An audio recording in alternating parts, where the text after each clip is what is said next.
요즘 한국 사회에 계속 대두되는 문제 가운데 하나가 바로 이혼이라고 할 수가 있겠습니다. 가정의 위기라는 그런 말을 뭐 시도 때도 없이 듣고 있는 그러한 시대를 우리가 지금 살아가고 있는데요.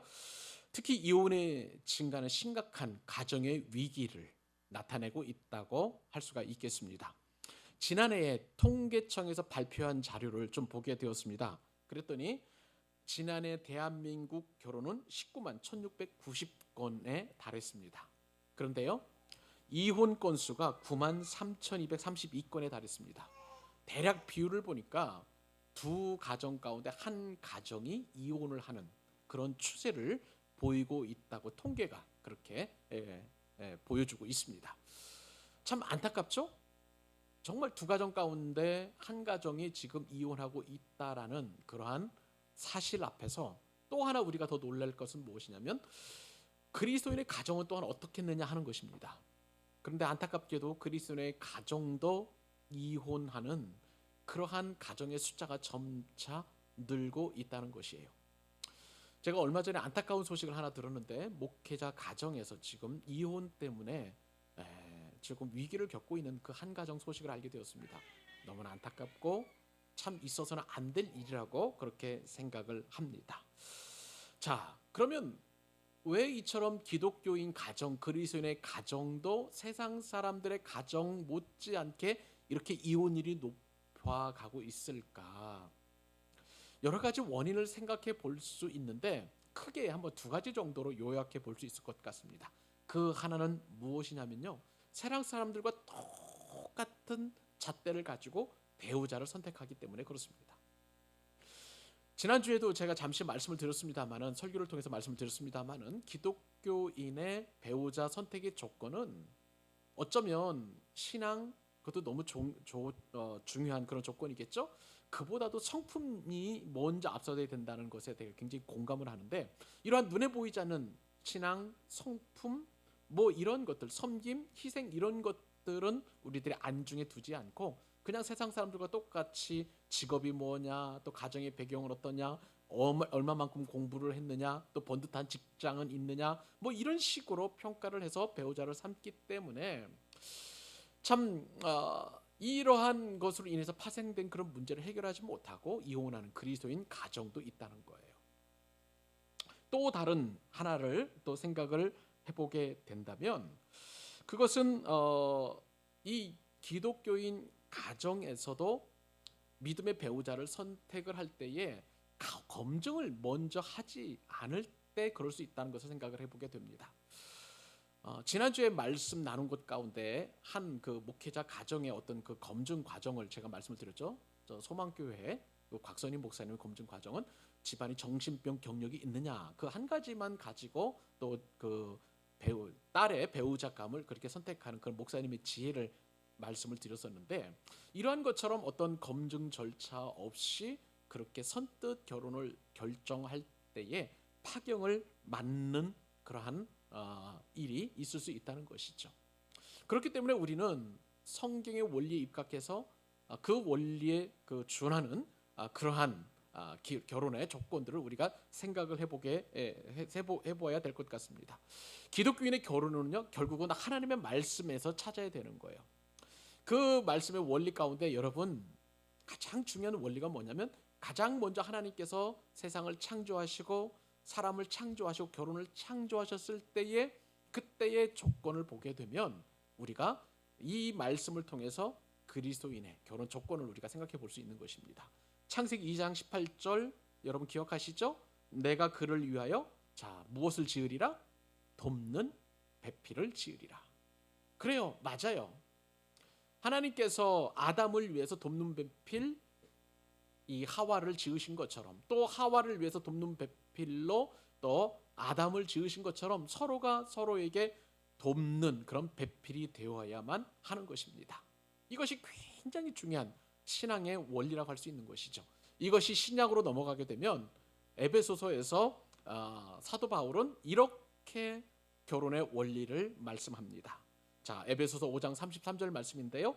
너희도 각각 자기 아내 사랑하기를 자신같이 하고 아내도 자기 남편을 존경하라.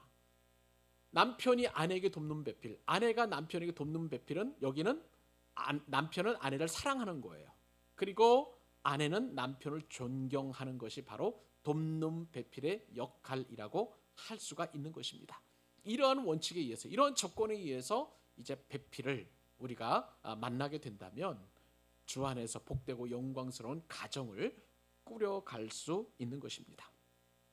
자, 이러한 원리를 놓고 볼 때에 오늘 본문에 보니까 아브라함이 늙은 종을 통해서 이제 아들의 배우자감을 구하는 그러한 본문이 계속해서 전개가 되고 있습니다. 여러분, 이것이 얼마나 많은 분량인지 여러분 아세요? 우리가 이 말씀 묵상해 보면서 제가 이런 생각을 해보게 되었습니다. 제가 학교 다닐 때에 전근 오신 선생님을 보면 가장 먼저 학생들이 부탁하는 게 있어요. 선생님, 첫사랑 얘기를 좀 해달라는 이야기를 참 많이 이야기합니다. 근데 오늘 본문에 보면 이것은 첫사랑을 넘어선 이삭의 결혼 이야기예요. 사실 우리가 성경 아니고 그냥 사람들의 이야기를 듣는다면 굉장히 이 이야기가 흥미롭고 재미있을 것 같습니다. 그런데 성경에 기록되어 있고 더군다나 62절인가요? 24장이 그렇게 많이 기록되어 있는데 그러다 보니까 좀 지루하고 또 반복되는 그러한 면이 없지 않아 있습니다. 그래서 여러분들, 하나님께서 이 결혼의 문제가 얼마나 중요하고 소중하면 이렇게 많은 분량을 들여서 이삭의 첫사랑을 뛰어넘은 결혼 이야기를 기록하셨을까요? 거기에는 한 가지 이유가 있습니다. 그만큼 중요하기 때문에 하나님께서 많은 분량을 들여서 바로 이 이삭의 결혼 이야기를 기록하고 있다는 것입니다. 그러면서 동시에 우리가 이 아브라함의 부탁을 받은 늙은 종이 이 이삭의 아내를 찾아가는 그런 과정을 통해서 하나님의 결혼의 원리와 원칙을 발견하게 됩니다. 가장 중요한 것은 뭐냐면요, 오늘 본문에서 우리가 집중해서 봐야 될 것은 결혼의 목적이에요. 여러분, 결혼의 목적, 많은 사람들이 대부분 행복하려고 그렇게 결혼을 선택을 합니다. 그런데 성경은 결혼의 목적은 행복이 아니라고 분명하게 말씀합니다. 결혼의 목적은 거룩이에요. 한번 따라해 보십시다. 결혼의 목적은 거룩이다. 바로 이것이 굉장히 성경에서 강조하는 그런 결혼의 목적이 되겠습니다. 그래서 오늘 저와 여러분은 결혼의 목적은 나의 어떤 편안, 나의 어떤 행복이 아닌 거룩을 추구하는 것이야말로 진정한 결혼의 목적이 된다는 것을 알고요. 하나님께서는 이 거룩의 목적을 성취하기 위해서 우리에게 세 가지를 말씀하십니다. 이 세 가지를 여러분의 마음 가운데 기억하시고 이미 결혼하신 분이나 또 앞으로 결혼을 해야 하는 우리 청년들이나 마음판에 새기고 또 이제 다 장성한 자녀를 둔 그런 부모님이라면 내 자녀의 결혼의 원칙과 법칙을 세우는 그런 기회로 삼기를 간절히 소망합니다. 자, 그러면 결혼의 목적이 거룩이 되기 위해서 우리가 알아야 될 것은 무엇일까요? 처음에 가장 중요한 것은 원칙은 뭐냐면요, 모든 좋은 것을 준비해야 한다는 것입니다. 결혼의 목적인 거룩을 위해서 우리는 모든 좋은 것을 준비해야 된다는 것이죠. 자, 오늘 말씀을 보니까 이제 아브라함의 그 부탁을 받고 늙은 종 엘리에셀이 이제 먼 길을 떠나게 됩니다. 대략 그 길이는 뭐 한 800km 정도 되는 엄청난 거리라고 성경학자들이 그렇게 추정을 합니다. 자, 이 종은 좋은 배필을 만나기 위해서 모든 좋은 것을 준비해 가지고 길을 떠나게 되는데요. 그 준비한 것이 무엇인지, 얼마만큼 되는지 우리 본문 10절로 12절까지 우리 석절 말씀 같이 한번 또 읽어보도록 하겠습니다. 자, 시작. 이의 종이 그 주인의 낙타 중 10匹를 끌고 떠났는데 곧 그의 주인의 모든 좋은 것을 가지고 떠나 메소포타미아로 가서 나홀의 성에 이르러 그 낙타를 성 밖 우물 곁에 꿀렸으니 저녁 때라. 여인들이 물을 길러 나올 때였더라. 아멘. 이제 늙은 종이 주인 아브라함이죠. 이 아브라함의 고향으로 머나먼 여정을 떠나게 되었습니다. 자, 여러분, 오늘 본문에 보니까요, 종이 길을 떠나는데 이 종은요, 여기도 가보지 않고 저기도 가보지 않고 그냥 그 목표 지점을 향해서 쭉 가는 충성된 모습을 보게 됩니다. 아브라함은 하나님께서 이삭의 신부감을 이미 예비해 놓으셨을 것이라는 그런 믿음이 있었습니다.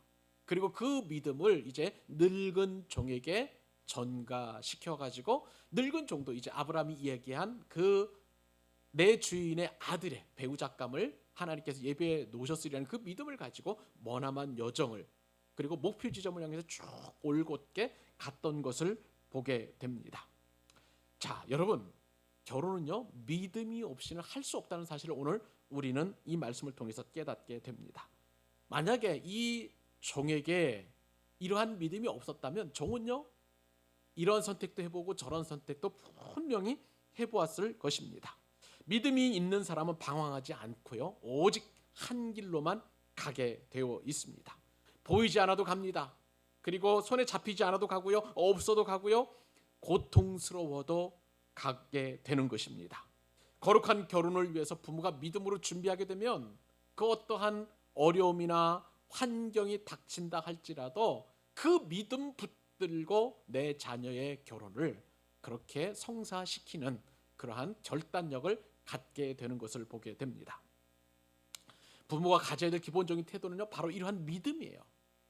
하나님께서 나를 사랑하시고 내 배우자를 예비하셔서 그렇게 한 가정을 이룬 것처럼 내 자녀의 배우자도 하나님께서 분명하게 예비해 놓으셨을 것이라는 그 믿음이 부모에게 이미 그 믿음이 장착되어야 되는 것이고요 그리고 자녀에게도 준비되어야 되는 거예요. 이것이 바로 좋은 것 중에서 모든 좋은 것 중에서 가장 좋은 것이라고 할 수가 있겠습니다. 여러분, 혼례를 위해서는 우리는 많은 것을 준비해야 되는데 가장 중요한 것은요 믿음이에요. 좋은 것 중에 좋은 것이라고 할 수가 있겠습니다. 이러한 믿음 없이는요 여러분 자녀 결혼 혹은 당사자의 결혼은 있을 수 없고 그리고 그 믿음 없이는 불안할 수밖에 없는 것이죠. 이 믿음 가지고 100명 믿음이 없으면 100명을 만나도 한 사람의 그 배우자를 택할 수 없지만 그러나 적은 소수를 만난다 할지라도 이 믿음이 있다면 분명하게 좋은 믿음의 배우자를 만날 수 있다는 거예요. 그렇기 때문에 이 믿음을 준비하는 것은 모든 좋은 것 가운데 가장 좋은 것을 준비하시는 것이라고 할 수가 있겠습니다. 또 좋은 것을 준비해야 될 때 오늘 본문에 보니까 아브라함이 준비한 게 있습니다. 그 준비한 게 뭐냐면요 오늘 성경에 모든 좋은 것이라고 표현될 만큼 많은 것을 준비했는데 그 준비한 분량이 어느 정도이냐? 낙타 10마리가 등에 잔뜩 짐을 짊어지고 갈 만한 좋은 것이라고 할 수가 있겠습니다. 낙타는요 험악한 지형을 걸어갈 수 있는 그때의 유일한 그러한 운송 수단이었습니다. 그리고 무겁고 많은 짐을 짊어지고 갈 수 있었을 거예요. 그런데 아브라함이 준비한 것은 무려 10마리 정도나 되는 낙타에 실을 수 있을 정도의 그러한 준비물이었으니 자녀들의 혼사를 위해서 얼마만큼 자녀의 혼사를 위해서 아브라함이 모든 얼마만큼 준비했는지 우리가 알게 되는 것이죠. 우리는요 아브라함처럼 영적인 후사를 위한 일에 우리의 재산을 기꺼이 써야 될 줄로 믿습니다. 하나님이 우리에게 재물을 주신 까닭은 바로 이러한 영적인 후사를 위해서 마음껏 쓰라고 하나님께서 우리에게 재물을 주신 것이에요. 아브라함이 막벨라 굴을 거저 주겠다는 그 에브론의 제안을 받았습니다만 그러나 극구 부인하고 그리고 정당한 값을 치러서 그 굴을 사서 아내 사라를 묻은 적이 있었습니다. 이것도 역시 영적인 후사를 위해서 그렇게 한 일이었던 것이죠. 재물은 바로 이렇게 써야 하는 것입니다. 사랑하는 여러분, 여러분도 부모로서 혹은 당사자로서 여러분 결혼을 위해서 이렇게 좋은 것들을 준비하실 수 있기를 바랍니다. 돈을 많이 준비하는 그런 의미가 아니죠. 정말 하나님의 영광을 위해서 그리고 영적인 거룩한 가정을 세우기 위해서는 내가 최선을 다해서 준비하는 좋은 것들이 있어야 된다는 것이죠. 그런데요 성경이 말씀하는 이 좋은 것은 이러한 물질적인 좋은 것보다도 좋은 것의 가장 좋은 것은 바로 복음이라고 할 수가 있습니다. 주 예수 그리스도를 믿는 이 복음이 결혼을 위한 거룩한 결혼을 위한 그것의 가장 좋은 선물임을 여러분 우리는 이해하고 또한 준비해야 될 줄로 믿습니다. 여러분 복음이야말로 우리가 가정의 거룩을 위해서 가장 준비해야 될 좋은 선물인 것이죠. 이 복음만큼 배우자에게 좋은 선물은 없는 것이에요. 주 예수를 통해서 우리가 구원받고 우리의 모든 죄는 용서받고 그리고 하늘나라를 유업으로 받을 자로서 또 이 땅에서 하나님과 동행하는 그 기쁨을 나누는 이 복음 준비, 그것이야말로 가장 좋은 것 가운데 좋은 것인 줄로 믿습니다. 한 가지 더 결혼을 위해서 준비해야 할 좋은 것이 있습니다. 그것은 뭘까요? 그것은 바로 기도라고 할 수가 있습니다. 오늘 본문에 보니까 늙은 종은 머나먼 길을 여행한 끝에 아브라함의 고향 나홀의 성에 도착을 하게 되었습니다. 고된 여행 끝에 메소포타미아죠. 이 나홀의 성에 도착해서 성 밖에 있는 한 우물을 발견하게 되었고 그 우물 앞에서 낙타를 뿔렸던 것을 보게 됩니다. 근데 그때는 어느 때였느냐? 마침 저녁 때였고요. 이 저녁 때가 되면 이 나홀의 성에 사는 여인들이 나와서 물을 길러 나오는 그런 시간이기도 했습니다. 이 상황에서 이 늙은 종이 기도를 하는 것이죠. 하나님 앞에 정말 내 주인의 아들 이삭의 배우자감을 만날 수 있도록 그렇게 기도하고 있는 것을 보게 됩니다. 여러분, 이 종의 기도의 태도를 통해서 우리가 정말 준비해야 될 것, 결혼의 거룩을 위해서 준비해야 될 것이 무엇인지를 우리가 그 원리를 알게 되는 거예요. 여러분, 종의 기도를 보게 되면 한 여인이 와가지고 그 여인에 대해서 하나님 저 사람입니까? 그렇게 기도하지 않았어요. 또 다른 여인이 왔으면 하나님 이 사람인가요? 그렇게 기도하지 않았던 것을 보게 됩니다. 여러분, 우리가 흔히 이제 결혼 정년기에 들어서 우리 형제 자매들이 결혼을 하려고 할 때에 이렇게 기도하는 수가 있어요. 하나님 이 사람인가요? 하나님 저 사람인가요? 이렇게 기도하게 되면은요, 여러분 이미 여러분의 마음 가운데는 특정한 사람이 이미 내정되어 있다는 것을 염두에 두시기를 바랍니다. 오늘 본문에 보면 아브라함의 종의 기도의 태도가 어떻게 기도하냐면 아브라함의 하나님 여호와여 원하건대 순조롭게 만나게 하옵소서. 하나님 이 사람입니까? 하나님 저 사람입니까? 하면 내가 선택의 기준을 가지고 그 사람을 평가하는 거예요. 그런데 오늘 이 아브라함의 종은 그렇게 기도하지 않고 아브라함의 하나님 여호와여 원하건대 순조롭게 만나게 하옵소서. 이 종은 누구를 만날지를 모르는 거예요. 그런데 하나님께서 보내주시는 그 배우자감을 순적하게 순조롭게 만날 수 있도록 이 만남의 주도권을 이 아브라함의 종이 아닌 하나님께 의탁하고 있는 것을 보게 됩니다.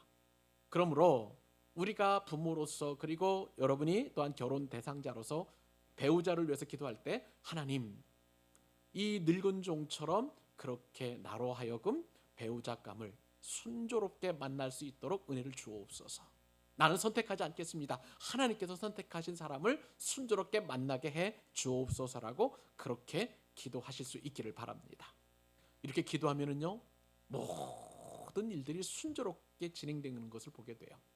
여러분, 여러분들이 어떤 일을 진행하다가 보면 정말 어떤 일이 꼬이기 시작하면 계속 꼬여 나가는 것을 여러분 체험하셨을 것입니다.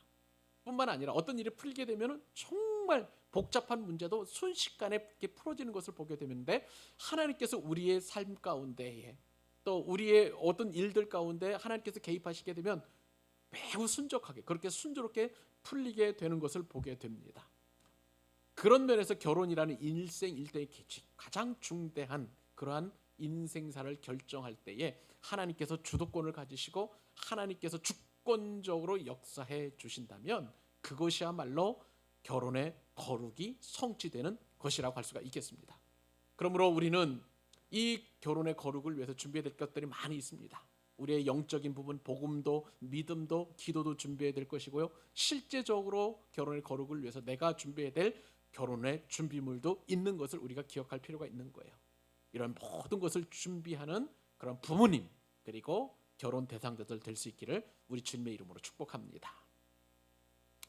자, 결혼의 거룩을 위해서 우리가 또 알아야 될 두 번째 사실은요, 지혜롭게 이제는 분별해야 된다는 거예요.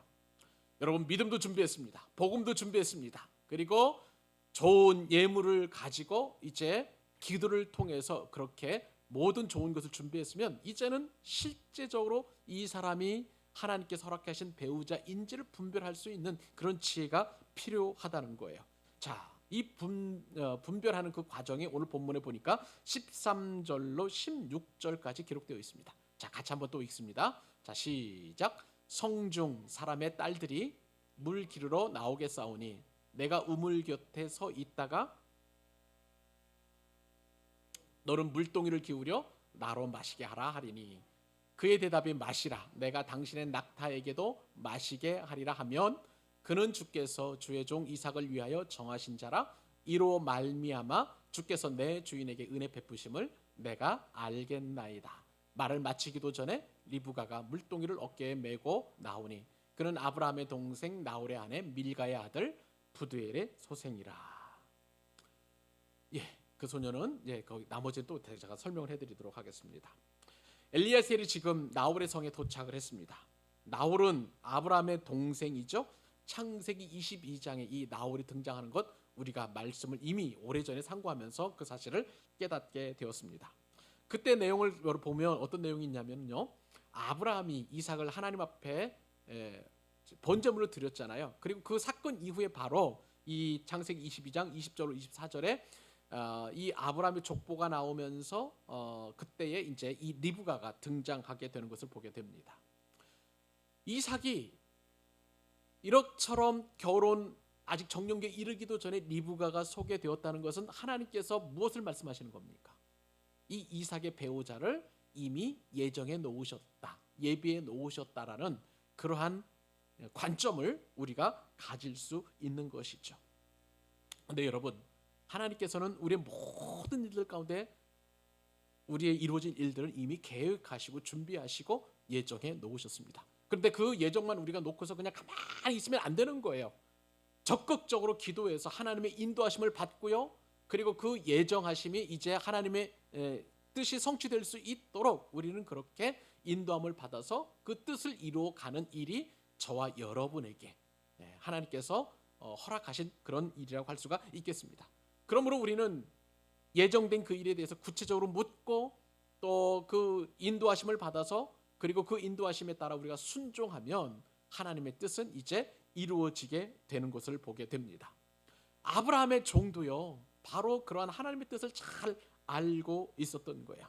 이제 아브라함의 늙은 종 엘리에셀이 하나님께서 허락하실 여인을 놓고 기도했지요. 자, 어떻게 기도하냐면 하나님, 내가 성으로 들어갑니다. 마침 그때의 한 여인이 나타나게 하시고 물을 길러 나오게 해주세요. 소녀에게 내가 물을 구할 때에 자신뿐만 아니라 내가 지금 목마르니까 내가 마신 물뿐만 아니라 낙타에게도 마실 수 있도록 그 사람을 그렇게 준비해 주세요. 그러면 그 여인이 하나님이 예비하신 그런 하나님이신 줄로 사람인 줄로 내가 믿겠습니다. 그렇게 지금 하나님 앞에 기도하고 있는 것을 보게 됩니다. 이것은 어떻게 보면 굉장히 미신적인 그러한 기도라고 그렇게 생각이 됩니다. 마치 기도원의 양털 시험처럼 또 하나님을 시험하는 그러한 형태의 기도라고 그렇게 여겨지기도 하는데요. 그런데 이 아브라함의 종의 이 기도는요, 그냥 평범한 기도가 아니라 믿음 위에 기반이 된 그런 기도라고 할 수가 있겠습니다. 제가 말씀을 묵상해 보면서 그 믿음의 기초를 보니까 적어도 이 종은 하나님의 선택하신 신부가 이미 준비되어 있으리라는 그 믿음이 이 아브라함의 종에게 있어서 이런 기도를 할 수 있었던 거예요. 또 어떤 믿음이 있었느냐? 가나안 땅의 그 여자가 아니라 아브라함의 고향에서 그 이삭의 신부감이 있으리라는 그런 믿음도 있었던 거예요. 또 하나, 기도대로 하나님이 예정하신 신부는 요청이 있었을 때 거절하지 않고 그렇게 자신의 그 최선을 다해서 섬기리라는 그러한 믿음도 있었던 거예요. 그러니까 이 아브라함의 종의 기도는 그냥 미신적인 기도, 그냥 즉흥적인 기도가 아니라 이러한 믿음에 기반을 한 아주 정확하고 구체적인 기도라고 할 수가 있겠습니다. 우리도요, 결혼 정년기를 앞둔 자녀들이 배우자를 선택할 때 바로 이러한 믿음이 기반이 되어야 한다는 거예요. 하나님이 예정해 놓으시고 또 그 예정된 그 배우자를 순적하게 만나게 하시고 때로는 내 인생을 결정해야만 하기 때문에 기도원의 양털 시험과도 같은 그러한 모습으로 하나님 앞에 이 사람이 과연 내 배우자인지를 확인하는 그러한 믿음이 필요하다는 것이죠. 그런데 참 놀라운 것은요, 이 기도가 다 응답이 되었습니다.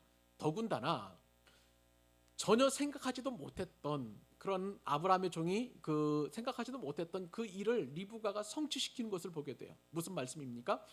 내가 목마르니까 물 좀 더 달라고 했더니 이 여인이 이 아브라함의 늙은 종에게 물을 대접할 뿐만 아니라 낙타 10필에게도 그렇게 물을 일일이 다 공급해 주는 거예요. 여러분, 우리는 물 1리터만 마셔도 배불러 가지고 더 이상 마시지 못합니다. 그런데요, 이 낙타가 물을 마시는 양은 상상을 초월합니다. 수백 킬로를 걸어온 이 낙타는요, 그 물을 저장하기 위해서 혹이 있을 정도로 그렇게 그런 동물인데 그 낙타가 마시는 물량은 뭐 1리터 정도가 아니죠.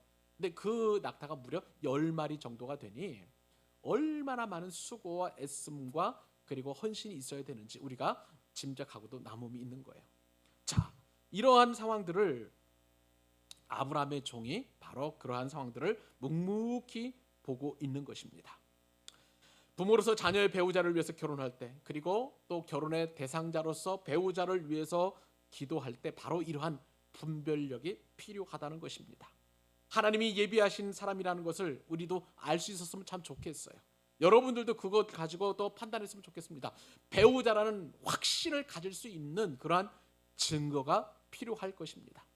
아브라함의 종에게는 자신에게 요청이 있었을 거절하지 않으리라는 그러한 어떤 나름대로의 그 판별식을 가지고 저 여인이 바로 내 주인의 아들의 배우자라는 것을 그렇게 분별할 수 있었던 거예요. 그렇다면 여러분, 21세기를 살아가는 이 시대에 어떻게 이 사람이 나의 배우자인지를 그렇게 분별할 수 있느냐는 거예요. 제가 이 고민을 하면서 여러 자료들을 보고 또 가정사역과 관련된 그런 책들을 보면서 기가 막힌 그러한 그 지혜를 얻게 되었습니다. 여러분들이 하나님이 예비해 주신 사람임을 분별하는 12가지 지혜를 홍일권 목사님이라는 이 가정사역 전문가가 제시해 주는데, 오늘 나에게 주시는, 그리고 여러분의 자녀들에게 주시는 배우자를 분별하는 분별식이 될 수 있을 것 같아서 소개해 드리도록 하겠습니다. 이미 설교 안에는 여러분 12가지 지혜가 기록되어 있는데 하나하나 제가 설명을 해드리면, 첫 번째 지혜는 하나님이 감춰놓으신 유일하게 나에게만 끌리는 상대의 매력을 발견하게 된다는 거예요. 그 사람이 나의 배우자인지를 확인하는 방법 가운데 나만 끌리는 여러 사람들이 있는데, 그런데 유독 저 사람이 나에게만 끌리는 그런 매력이 있다는 거예요. 하나님이 감춰놓으신 매력이라는 것이죠. 그것을 첫 번째 지혜로 여러분들 또 분별식으로 이렇게 사용하시면 좋겠습니다. 두 번째 분별의 지혜는 뭐냐면, 외적인 그리고 갖추어진 조건의 끌림이 아니라 상대를 순수하게 아끼고 사랑하고 싶은 마음이 일어난다면 이것도 중요한 배우자를 하나님께서 예비해 놓으신 그런 배우자를 선택할 수 있는 지혜라는 것이죠. 세 번째 지혜는요, 그 사람이 잊혀질 수 없도록 가슴 속에 각인이 될 정도의 강렬한 그러한 증거가 있다는 거예요. 그러면 하나님께서 그 사람은 나의 배우자로 예정해 주신 그런 상대라는 것을 알게 된다는 것입니다. 네 번째 지혜 볼까요? 네 번째 지혜는 그 사람과 진지하게 대화하고 싶은 그런 마음이 끊이지 않는다면 그것도 하나님께서 나에게 주시는 그런 배우자에 대한 그러한 분별할 수 있는 분별식이라는 것이죠. 다섯 번째, 그 사람을 진심으로 축복해 주고 싶어지고 인생의 동반자로 맡고 싶은 그러한 욕망이 일어난다면 그러한 좋은 또 분별식이 된다고 합니다. 여섯 번째입니다. 나의 꿈이든 그럼 나의 사역이든 나의 취미든 그 사람과 함께 무언가를 이루고 싶은 마음이 작용한다면 그것도 좋은 분별식이 되는 것이고요. 일곱 번째, 단점을 포함해서 상대의 모든 부분을 수용할 만한 마음의 준비를 하나님께서 시켜주신다는 거예요. 여덟 번째입니다. 사귈수록 이 사람과 교제하면 교제할수록 하나님과 더 관계가 친밀해진다면 이것은 분명한 하나님 주시는 배우자라는 사인이라는 거예요. 반대로 이 사람과 교제하면 교제할수록, 사귀면 사귈수록 하나님과 점점 멀어진다, 믿음 생활은 멀어진다, 그것은 하나님께서 나에게 예정하신 배우자가 아니라는 증거라고 합니다. 아홉 번째, 만날수록 그런 상대의 소중함이 느껴지고 상대로 하여금 하나님의 소중함도 느껴지게 된다면 중요한 하나님께서 나에게 주신 배우자의 그 분별식이라는 것입니다. 열 번째, 상대방보다 나의 부족을 발견하게 되면서 나를 자꾸 개선하려고 노력하게 되고 내가 겸손과 진실로 상대방을 좀 더 세워주고 싶은 마음이 자연스럽게 일어나게 된다면 그 사람은 바로 내가 하나님께서 예정해 주신 나의 배우자라는 것이죠. 11번째입니다.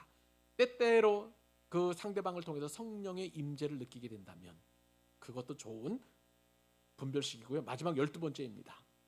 두 사람이 거룩한 길로 더 진지하게 하나님의 인도를 받는다면 그것이야말로 하나님께서 나에게 예정해 놓으신 배우자라는 증거라는 사실이에요. 사랑하는 여러분, 결혼의 거룩을 위해서 이러한 분별력은 너무나 중요합니다. 제가 설교 서두에 말씀을 드렸잖아요. 이러한 검증 과정 없이 그냥 즉흥적인 그런 감정만으로 결혼할 때 깨지는 가정들이 너무나 많다는 거예요. 그런데 이러한 지혜를 가지고 우리가 검증하고 또 그렇게 하나님의 인도를 받는다면 그 가정은 거룩이 이루어지게 될 줄로 믿습니다. 이 지혜가 여러분들의 가정과 그리고 앞으로 이루어질 여러분들의 가정 위에 임하기를 주님의 이름으로 축복합니다. 마지막으로 이제 우리가 결혼의 그 목적인 그 거룩을 위한 마지막 한 가지 우리가 알아야 될 사실은 뭐냐면요, 우리 가정을 향한 나의 가정을 향한 하나님의 뜻은 반드시 이루어진다는 사실입니다. 자, 아브라함의 이제 늙은 종이 다 기도를 합니다. 근데 참 놀라운 사실은 성경에 보니까 하나님 앞에 기도를 마치자마자 한 여자가 갑자기 우물에 등장하는 것을 보게 됩니다. 근데 놀랍게도요, 이 종이 기도한 대로 그 여인이 그대로 그렇게 순응하면서 일을 진행해 나가고 있습니다. 여기서 우리는요, 하나님의 뜻을 발견하게 됩니다. 우리가 읽어야 될 말씀이 17절로 25절까지 말씀인데 너무나 길어서 그냥 읽는 것을 생략을 하고 말씀을 자꾸 이제 풀이하도록 하겠습니다. 자, 우리는 기도하면서 분명한 것은 늘 하나님의 뜻이 이루어지기를 위해서 그렇게 기도를 합니다. 그리고 소망하지요.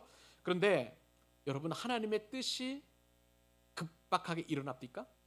여러분, 기도한 대로 바로바로 즉각적으로 일어나지는 않은 일들이 많이 있는 것을 보게 돼요. 하나님의 뜻은 항상 점진적으로 점차적으로 시간을 두고 그렇게 이루어져 가는 것을 보게 됩니다. 여러분, 결혼이라는 인생의 가장 중대한 일을 할 때에도요, 하나님께서 나의 결혼을 향한 하나님의 뜻이 이루어진다는 것은 굉장히 오랜 시간을 두고 이루어지게 되어 있습니다. 그렇기 때문에 여러분, 태중에서부터 바로 자녀의 배우자를 위해서 기도하는 것이 정말 지혜로운 처사라고 지난주도 말씀을 드리고 오늘도 말씀을 드리는 것입니다. 자, 아브라함의 늙은 종은요, 기도가 마치자마자 이제 그 여인이 물길러 온 것을 알았습니다. 그것을 보고 하나님께서 즉각적으로 응답하셨구나라는 그런 마음이 들지만, 그러나 하나님의 뜻은 서서히 이루어진다라는 또 다른 사실 앞에 이러한 것들을 검증해 가는 과정이 바로 17절로 25절 말씀 가운데 나타나고 있는 것을 보게 됩니다. 자, 아브라함의 종이 이야기하죠. 물 좀 조금 달라라고 그렇게 요청하니까 리브가는 어떻습니까? 그 요청에 대해서 주저하지 않고 지체 없이 그렇게 아브라함의 늙은 종에게 물을 공급해 줍니다. 처녀는 급히 물 항아리에 물을 종에게 주고, 그리고 아브라함의 늙은 종이 부탁하지도 않았는데 낙타에게도 일일이 다 물을 길어서 그렇게 주고 있는 것을 보게 됩니다. 그러자 이제 엘리에셀이 묻죠. 네가 누구의 딸이냐? 그러니까 이제 리브가가 말합니다. 밀가가 나홀에게서 낳은 부두엘의 딸입니다 라고 그렇게 소개를 합니다. 여러분, 나홀, 여기서 한번 생각을 해보십시다. 아브라함에게 두 동생이 있었다고 여러분 예전에 우리 말씀 나눴죠. 아브라함에게 하란과 나홀 두 동생이 있었는데요. 하란은 중간에 일찍 죽었습니다. 그리고 하나님께서 아브라함 부르셨을 때에 이 조카 롯과 함께 이제 가나안 땅으로 떠났고요. 그때 남아 있던 사람이 바로 이 나홀입니다. 근데 나홀이 이 하란의 딸 밀가와 결혼을 해서 삼촌과 이제 조카가 결혼한 것이죠. 그때 당시에는 이제 그럴 수 있는 그런 상황이었으니까요. 그래서 낳은 아들이 부드엘이었고요. 리브가는 바로 이 부드엘의 딸이었다라고 그렇게 성경에 기록되어 있는 것입니다. 자, 이런 상황에서 이제 리브가가 이런 모습을 보게 리브가가 물을 주고 그다음에 낙타에게 물을 착 주는 것에 대하여 이 아브라함의 종이 본 것이 있습니다. 여러분 21절만 같이 한번 읽어보십시다. 자, 21절에 보니까 그 사람이 그를 묵묵히 주목하며 여호와께서 과연 평탄한 길을 주신 여부를 알고자 하더니, 분명히 이 늙은 종은 알았을 거예요. 혹시 저 여자가, 지금 내가 기도를 마치자마자 물길로 나온 이 여자가 하나님께서 예정해 놓으신 그 신부감인가라는 그런 어떤 상황을 가지고 있었었는데, 근데 곰곰이 보니까 자신에게도 물을 주고 낙타 10마리에게 일일이 다 물을 주는 이러한 어떤 친절을 베푸는 것을 보니까 그것을 쭉 자세히 본 거예요. 주목해서 보았다 그랬어요. 아, 이것은 이 상황을 보니까 분명히 하나님께서 예정해 놓은 그런 신부감이다라고 분명히 생각이 되었고, 그렇기 때문에 궁금해진 거예요. 너의 정체가 무엇이냐? 너는 누구의 딸이냐? 그러니까 리브가가 설명을 하는 것이죠. 자, 그러면 여러분, 지금까지 이루어졌던 모든 일들이 아기가 다 들어맞는 거예요. 하나님께서 아브라함의 그 입술을 통해서 이삭의 배우자감은 저 고향에 가서 거기서 선택을 하라.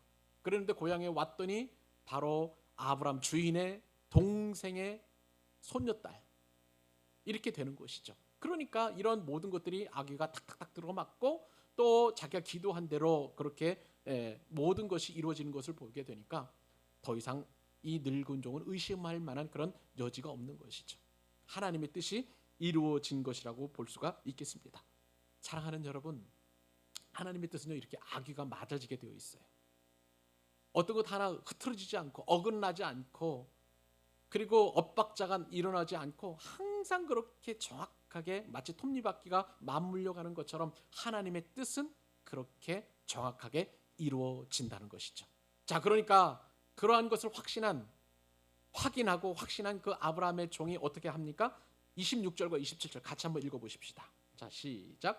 이에 그 사람이 머리를 숙여 여호와께 경배하고 이르되, 나의 주인 아브라함의 하나님 여호와를 찬송하나이다. 나의 주인에게 주의 사랑과 성실을 그치지 아니하였사오며 여호와께서 길에서 나를 인도하사 내 주인의 동생 집에 이르게 하셨나이다 하니라. 여러분, 이렇게 하나님의 뜻이 이루어지게 되면 우리가 할 수 있는 것은 뭡니까? 하나님에 대한 찬양이에요.